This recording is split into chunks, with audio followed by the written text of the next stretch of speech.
वक्त की सबसे बड़ी खबर सुन लीजिए समाचार प्लस पर। राजस्थान में मंत्रिमंडल से जुड़ी ये इस वक्त की सबसे बड़ी खबर है। 27 दिसंबर को शपथ ग्रहण समारोह होगा। जिन्हें मंत्री बनाया जा रहा है वो 27 तारीख को पद एवं गोपनीयता की शपथ लेंगे। जानकारी मिल रही है कि 1 दर्जन से अधिक ऐसे नाम हो सकते हैं जिन्हें मंत्रिमंडल में शामिल किया जाए, जो 27 तारीख को पद एवं गोपनीयता की शपथ लें। राजभवन में शपथ ग्रहण समारोह की तैयारियां शुरू हो चुकी है। मंत्रिमंडल से जुड़ी यह बड़ी खबर देखिए, कांग्रेस भी सवाल उठाने लगी थी। बीजेपी का कहना था जल्द ही मंत्रिमंडल के नाम सामने आ जाएंगे। वहीं आज बीजेपी के प्रदेश अध्यक्ष सीपी जोशी का एक बयान भी सुर्खियों में रहा, जब उन्होंने कहा कि जल्द ही, बेहद जल्द ये मंत्रिमंडल आप सभी के बीच में होगा।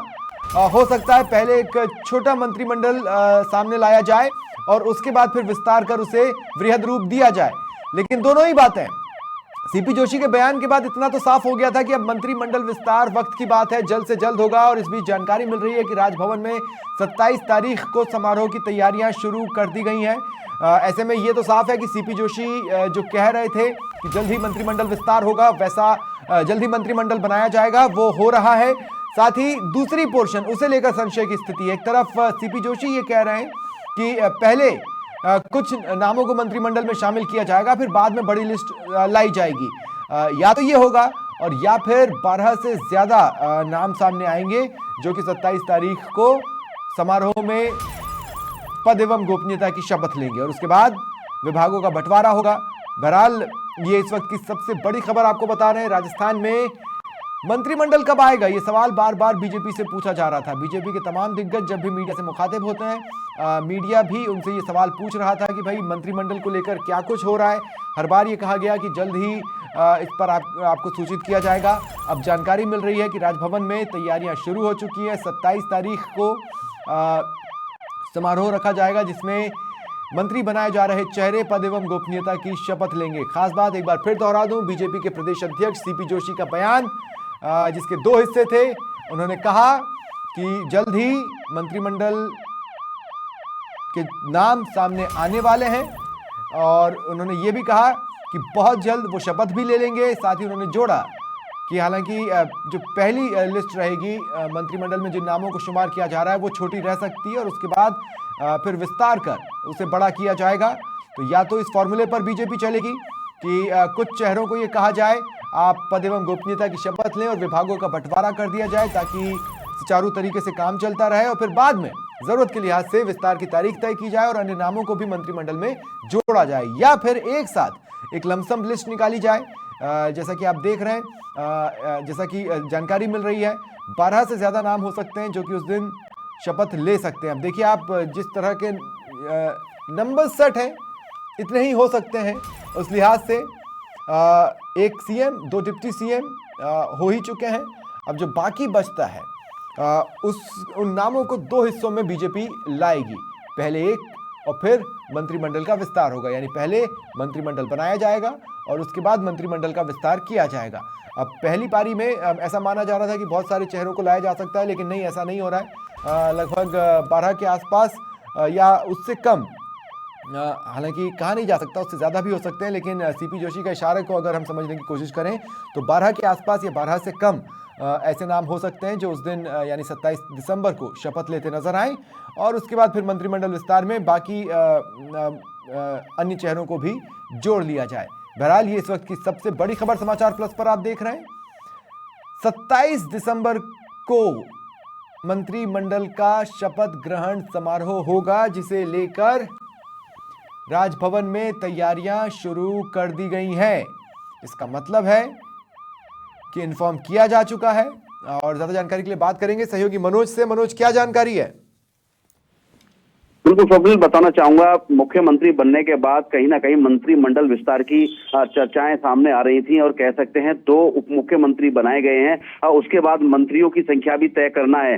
जैसे कि भाजपा के सूत्रों से हवाले से खबर मिल पा रही है, 1 दर्जन से अधिक जो मंत्री मंडल में जो विधायक हैं उनको शामिल किया जा सकता है। और कह सकते हैं कि पार्टी की ओर से जिन जिन विधायकों को मंत्री बनाना है उनको हिंट भी दे दिया गया है, लेकिन खुले तौर पर विधायक सामने नहीं आ रहे हैं और साथ ही अभी तक कह सकते हैं किन किन विधायकों को मंत्री बनाया जाएगा इसके भी जो पत्ते नहीं खोले गए हैं। जिस तरह से कह सकते हैं छत्तीसगढ़ में जिस तरह जो मंत्रिमंडल का विस्तार किया गया था, तो एक दिन पहले जिन विधायकों को मंत्रिमंडल में शामिल किया गया है उनके नाम खोले गए थे। तो ये कयास लगाए जा रहे हैं कि 26 की शाम को जो विधायक है उनके ही नाम सामने आ पाएंगे कि किन किन विधायकों को मंत्रिमंडल में शामिल किया जा रहा है। तो कह सकते हैं 27 दिसंबर को जो मंत्रिमंडल का विस्तार होगा तभी से जो सरकार है पूरी तरह से स्पीड में काम कर पाएगी, जिसका कि पूरे प्रदेश की जनता है वो इंतजार कर रही है। जी स्वप्निल।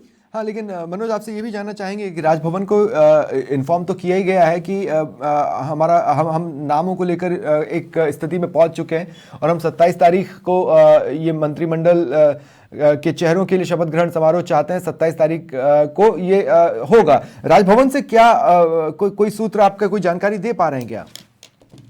जी बिल्कुल बताना चाहूंगा स्वप्निल, सूत्रों के हवाले जो खबर मिल पाई है राजभवन में शपथ ग्रहण समारोह की तैयारियां हैं, उसकी हलचल शुरू हो गई है और कह सकते हैं कि वहां पर जो व्यवस्था है उनको जो स्वरूप है वो प्रदान किया जा रहा है। और कभी कभी स्वप्निल ऐसा भी होता है कि मंत्रिमंडल के गठन में जिस विधायक को मंत्री बनाया जा रहा है वो अनुपस्थित भी होता है, तो उसको देर शाम तक भी शपथ दिलाई जाती है। कई बार ऐसे मौके आए जो ये स्थिति भी देखने को मिली है कि हो सकता है कि जिन विधायकों को हिंट दिया गया है उनमें से हो सकता है किसी विधायक को मंत्री ना बनाया जाए और ऐन वक्त पर कोई फैसला लिया जाए और विधायक को बुलाकर जो मंत्रिमंडल में शामिल किया जा सकता है। कह सकते हैं तमाम बड़ी जो कवायदें भाजपा द्वारा की जा रही है। सबसे बड़ी बात स्वप्न में यह है कि मंत्रिमंडल के विस्तार में पूरी सोशल इंजीनियरिंग भाजपा द्वारा की जा रही है। कह सकते हैं संगठनात्मक तौर पर जो व्यवस्थाएं हैं वो की जा रही हैं और आने वाले समय में देखने को मिलेगा किस विधायक का नसीब चमकता है, क्योंकि सबसे बड़ा जो इस बार देखने को मिला है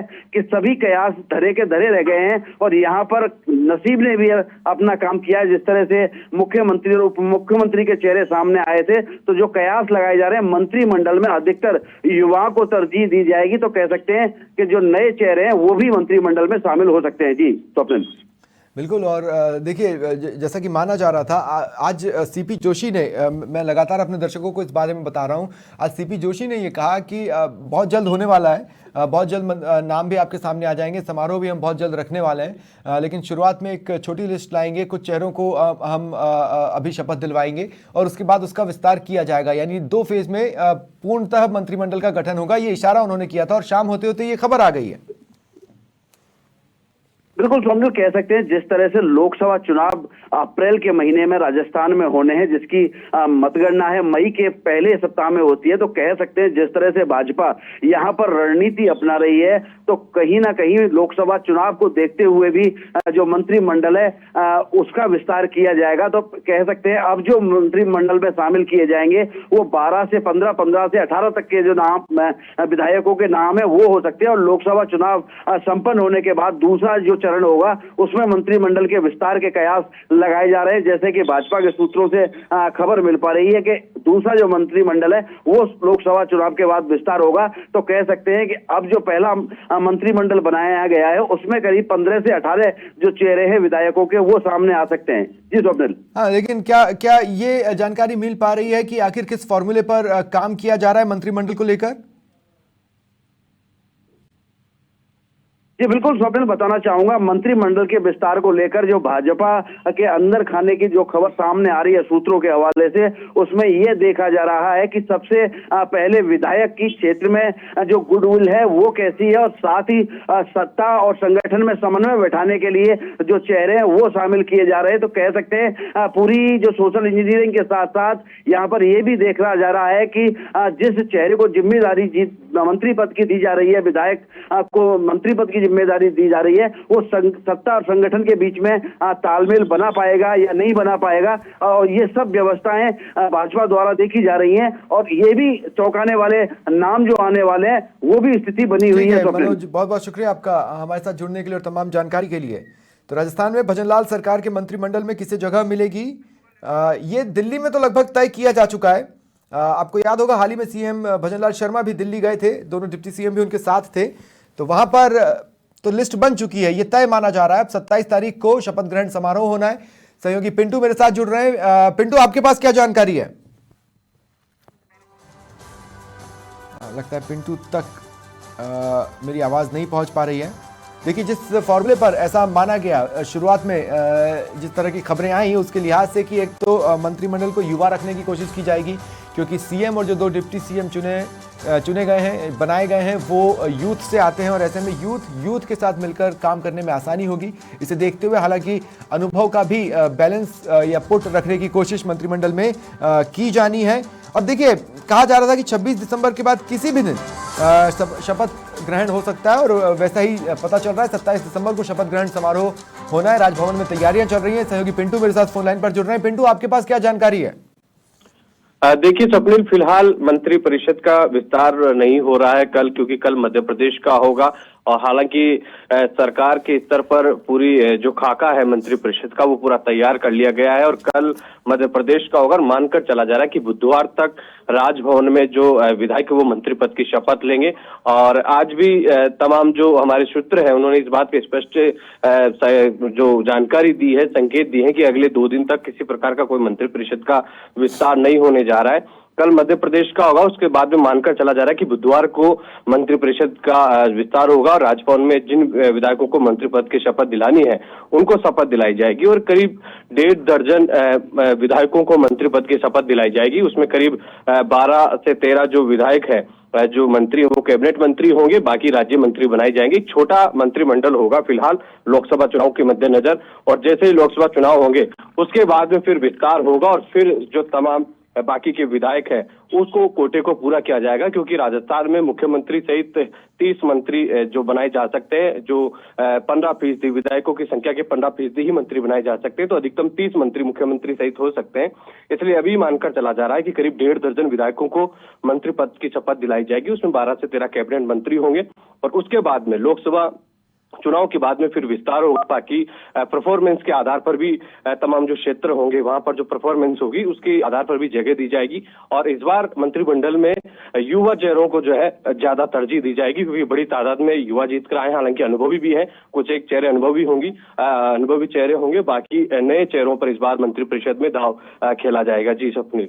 बिल्कुल पिंटू, तो कुल मिलाकर हम ये कहें कि सीएम और 2 डिप्टी सीएम के बाद आप ये कह रहे हैं कि लगभग 1 दर्जन से 1.5 दर्जन चेहरे हो सकते हैं। तो कुल मिलाकर हम ये तो मान लें कि 20 फेसेस तो सामने आ जाएंगे। जी निश्चित तौर पर यही फेस सामने आएंगे। और इस बार क्योंकि मंत्रिपरिषद में दिल्ली आलाकमान तक पूरी चर्चा हो चुकी है, जिन नामों पर मुहर लगानी थी वो मुहर लग चुकी है। किन चेहरों को इस बार मंत्रिपरिषद में जगह दी जाएगी, मौका दिया जाएगा, वो पूरा खाका तैयार है, संगठन स्तर से लेकर आलाकमान तक। और अब इंतजार है कि जैसे, क्योंकि पिछले कुछ दिनों तक राज्यपाल की जिस तरीके की व्यस्तता थी, राज्यपाल खुद कार्यक्रम में व्यस्त थे और मुख्यमंत्री भी लगातार व्यस्त रहे, तो अब मानकर चला जा रहा है कि बुधवार तक राजस्थान में मंत्रिपरिषद का विस्तार होगा और तमाम उन चेहरों को मौका मिलेगा। करीब 3 चेहरे ऐसे हैं, महिला वर्ग की बात की जा रही है तो 3 महिलाओं को मंत्रिपरिषद में जगह दी जा सकती है। उसमें एक दिया कुमारी को पहले से ही डिप्टी सीएम बना दिया गया है, तो 2 चेहरे और हैं जो उनको मंत्रिपरिषद में जगह दी जा सकती है, क्योंकि नारी शक्ति वंदन अधिनियम की झलक भी दिखाई देगी। पहले भी क्योंकि राजस्थान में मुखिया जो वसुंधरा राजे मुख्यमंत्री रही थी, ऐसी स्थिति में डिप्टी सीएम बनाया गया दिया कुमारी को। 2 चेहरे महिला के तौर पर, जिनमें दीप्ति किरण माहेश्वरी का नाम भी हो और एक दलित चेहरे के तौर पर मंजू बागबार और अनीता बघेल के नाम की भी चर्चा की जा रही है। तो इस बार युवा और अनुभवी के तौर पर डॉक्टर क्योड़ीलाल मीणा नजर आ सकते हैं और प्रताप सिंह सिंघवी या अनीता बघेल, इनमें से कोई चेहरे नजर आ सकते हैं। बाकी अधिकतर जो चेहरे हैं वो इस बार मंत्रिपरिषद में नहीं आएंगे, क्योंकि बीजेपी ने जिस तरीके से जनरेशन में पूरी सियासत में चेंज किया है, जनरेशन शिफ्ट हुई है, तो वो संगठन से लेकर मुख्यमंत्री तक, तो अब मंत्रिपरिषद में भी वो नजर आएगी। जिस तरीके से बीजेपी में जनरेशन शिफ्ट हुई है, तो ज्यादा नाम तो नए होंगे, इसमें कोई दो राय नहीं है। अगर उसी फॉर्मूले पर आगे बढ़ा जाता है तो ज्यादातर नाम तो नए होंगे। अब ऐसे में सवाल यही है कि अनुभव का पुट रखा जाता है या अनुभव के साथ बैलेंस बनाया जाता है? देखिए बहुत ज्यादा चेहरे नहीं है, क्योंकि अगर पूर्व मंत्रियों की बात की जाए स्वप्निल, तो जो पहले मंत्री रह चुके हैं ऐसे नाम बहुत ज्यादा नहीं है। उनमें नाम है प्रताप सिंह सिंघवी का नाम है, कालीचंद सराफ का नाम है और अनीता बघेल का नाम है, पुष्पेंद्र राणावत का नाम है, जसवंत यादव का नाम है और किरोड़ीलाल मीणा का नाम है। करीब 6 नाम ऐसे हैं जो पहले मंत्री रह चुके हैं सरकार में। 6 से 7 नाम ऐसे हैं, उनमें से जैसे कालीचंद सराफ की संभावनाएं कम हो जाती है क्योंकि जयपुर से कोटा कंप्लीट हो गया है। जसवंत यादव की संभावना इसलिए कम हो जाती है, क्योंकि बाबा बालकनाथ का नाम तेजी से चल रहा है। बाबा बालकनाथ का जो होरा रहा है, वो सांसद रहे हैं, 2 बार सांसद बने हैं, तो इस बार यादव कोटे से बाबा बालकनाथ आ जाते तो जसवंत यादव ड्रॉप हो जाते हैं। इसलिए करीब 2 या 3 चेहरे ज्यादा से ज्यादा ऐसे होंगे जो पहले मंत्री रह चुके हैं और फिर से उनको मंत्री परिषद में जगह मिलेगी।